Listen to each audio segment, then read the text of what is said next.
Des infirmières et des préposés aux bénéficiaires en moins dans les CHSLD, réduction d'activité dans les blocs opératoires des hôpitaux, report de chirurgie bariatrique, moins d'accompagnement pour les maladies chroniques et les aînés, fermeture de cliniques et de lits.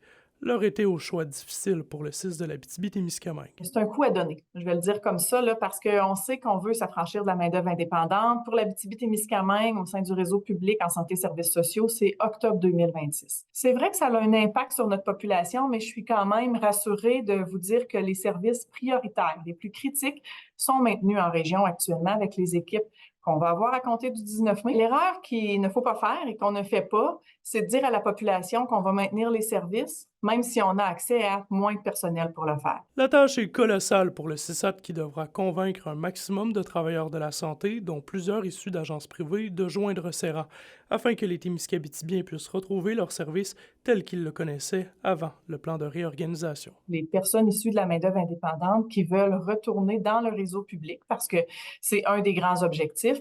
Mais souvent, ce qui est constaté, c'est que ces gens-là retournent dans le réseau public plus près des grands centres urbains parce que c'est là qu'ils habitent.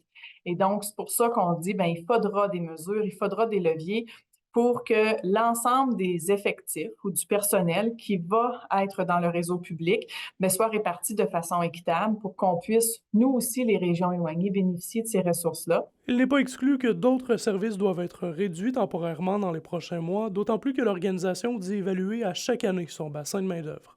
André Audet, RNC Nouvelles.